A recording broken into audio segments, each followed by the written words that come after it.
नमस्कार दोस्तों, इस वक्त की बेहद बड़ी खबर आ रही है। ईडी की कार्रवाई पर भड़के हैं सीएम अशोक गहलोत। कहा जांच एजेंसियों का दुरुपयोग कर रहा है केंद्र। जी हां दोस्तों, क्या है पूरी खबर आपको जरूर बताएंगे, लेकिन उससे पहले वीडियो को लाइक करके कमेंट में लिखिए जय हिंद। जी हां दोस्तों, राजस्थान में ईडी का छापेमारी को लेकर मुख्यमंत्री अशोक गहलोत केंद्र पर भड़क गए और कहा कि केंद्र सरकार एजेंसियों का दुरुपयोग कर रही है। केंद्र पर कटाक्ष करते हुए गहलोत ने कहा कि प्रदेश में ईडी के छापे प्रत्याशित थे। बता दें कि अशोक गहलोत राजस्थान के सीकर में महंगाई राहत शिविर के तहत एक कार्यक्रम में लोगों को संबोधित करने के दौरान उन्होंने ये बातें कही।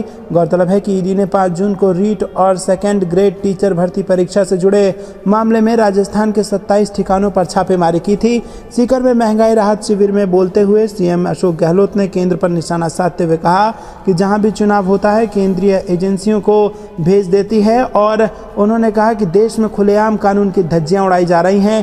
केंद्रीय एजेंसियां सरकार के दबाव में काम कर रही है और उन्होंने एजेंसियों से अपील की है कि किसी तरह के दबाव में आकर काम ना करें। इससे पहले कानून व्यवस्था की समीक्षा बैठक के बाद पत्रकारों से बात करते हुए मुख्यमंत्री अशोक गहलोत ने कहा कि प्रवर्तन निदेशालय, आयकर विभाग या केंद्रीय अन्वेषण ब्यूरो यानी कि सीबीआई अगर निष्पक्ष होकर काम करे तो कोई समस्या नहीं है, लेकिन अगर एक तरफा कार्रवाई हो तो ये काफ़ी चिंता की बात है। सीएम गहलोत ने कहा कि केंद्र सरकार चुनाव से पहले ईडी को भेजती है, लेकिन हम डरते नहीं हैं। ईडी को अपना काम करने दीजिए, हमें कोई दिक्कत नहीं है। तो दोस्तों, ये इस वक्त की बेहद बड़ी खबर आ रही थी। रुक करते हैं अगली ब्रेकिंग न्यूज़ की तरफ। और बीजेपी में दरार के संकेत, सीएम के बेटे श्रीकांत शिंदे ने इस्तीफे की पेशकश। जी हाँ दोस्तों, आपको बता दें कि महाराष्ट्र की राजनीति में एक बार फिर उथल पुथल देखने को मिली है। इसी क्रम में राज्य के मुख्यमंत्री एकनाथ शिंदे के नेतृत्व वाली शिवसेना और बीजेपी में दरार आने के संकेत मिले हैं। सीएम एकनाथ शिंदे के बेटे और सांसद श्रीकांत शिंदे ने अपने पद से इस्तीफा देने की पेशकश की है और वो कई मसलों को लेकर नाराज बताए जा रहे हैं। गुरुवार को डोंबिवली में बीजेपी पदाधिकारियों की एक बैठक हुई थी जिसमें शिवसेना का बहिष्कार करने का फैसला लिया गया था, जिससे श्रीकांत शिंदे व्यथित हुए हैं। दोस्तों, रुक करते हैं अगली ब्रेकिंग न्यूज़ की तरफ। आपको बता दें कि कांग्रेस ने प्रियंका गांधी को लेकर बदली है रणनीति। लोकसभा नहीं राज्यसभा से कर सकती हैं एंट्री और इस नई भूमिका में आएंगी नजर। जी हाँ दोस्तों, आपको बता दें कि कांग्रेस की राष्ट्रीय महासचिव प्रियंका गांधी 2024 में होने वाले लोकसभा चुनाव नहीं लड़ेंगी। सूत्रों ने कहा है कि यूपीए अध्यक्ष और कांग्रेस की दिग्गज नेता सोनिया गांधी के साथ पार्टी के वरिष्ठ नेताओं की बैठक में यह फैसला लिया गया। लोकसभा चुनाव लड़ने के बजाय प्रियंका गांधी देश भर में पार्टी और उसके सहयोगियों के पक्ष में प्रचार करेंगी। प्रियंका गांधी अब उत्तर प्रदेश में चुनाव प्रचार तक सीमित नहीं रहेंगी। वो 2024 के आम चुनाव से पहले राज्यसभा भी जा सकती हैं। फिलहाल प्रियंका गांधी को हिमाचल प्रदेश से राज्यसभा भेजने की तैयारी चल रही है।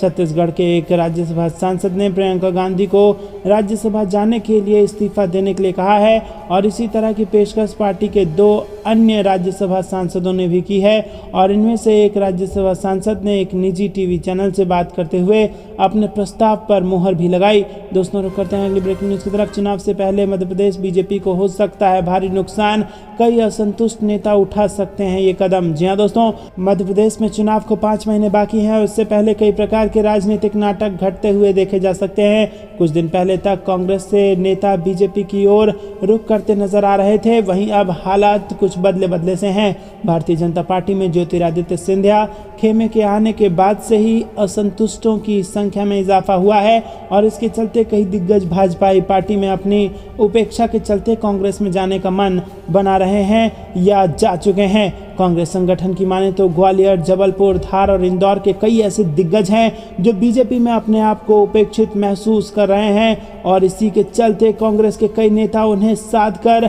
अपने खेमे में जोड़ने की कोशिश कर रहे हैं और इसकी शुरुआत बागली क्षेत्र के पूर्व विधायक और बीजेपी के पूर्व दिग्गज मंत्री रह चुके दीपक जोशी से की जा चुकी है। रुक करते हैं अगली ब्रेकिंग न्यूज़ की तरफ। लालू जी ने जैसे आडवाणी जी का रथ रोका था उसी तरह इस बार हम लोग मोदी जी के रथ को रोक देंगे, तेजस्वी यादव का बयान। जी हाँ दोस्तों, आपको बता दें कि बिहार के डिप्टी सीएम तेजस्वी यादव ने ज्ञान भवन में बिहार राज्य हैंडलूम विभर्स सोसाइटी की ओर से आयोजित बुनकर एवं अंसारी सम्मेलन को संबोधित करते हुए भाजपा और मोदी सरकार पर निशाना साधा और कहा कि देश की आज़ादी के लिए सभी ने खून बहाया है, कोई भी किसी को भगा नहीं सकता और उसके अधिकार नहीं छीन सकता है। प्रदेश में अब तक 6 लाख भर्तियां, किसी को नहीं पड़ी सिफारिश की जरूरत। दोस्तों, तेजस्वी यादव ने कहा कि ये महागठबंधन सरकार नीतीश कुमार और लालू यादव के रहते हुए किसी के बाप में दम नहीं है, ऐसा कर दे। हम सभी लोग आपके साथ खड़े हैं। जो चाल चली जा रही है और साजिश रची जा रही है वो सभी जनता देख रही है। लालू जी ने जिस तरह से आडवाणी जी का रथ रोका था, उसी तरह से इस बार हम लोग मोदी जी के रथ को रोक देंगे। रुक करते हैं अगली ब्रेकिंग न्यूज की तरफ। चुनावी गारंटी को लागू करने जा रही कांग्रेस 11 जून से फ्री बस यात्रा करेंगी महिलाएं, सीएम बनेंगे बस कंडक्टर। जी हाँ दोस्तों, आपको बता दें कि कर्नाटक के मुख्यमंत्री सिद्धारमैया 11 जून को एक दिन के लिए बस कंडक्टर बनेंगे, क्योंकि कांग्रेस सरकार राज्य के स्वामित्व वाली बसों में महिलाओं के लिए मुफ्त यात्रा की सुविधा देने वाली शक्ति योजना लागू करेगी। ये कांग्रेस द्वारा घोषित 5 प्रमुख चुनावी वादों में से एक था।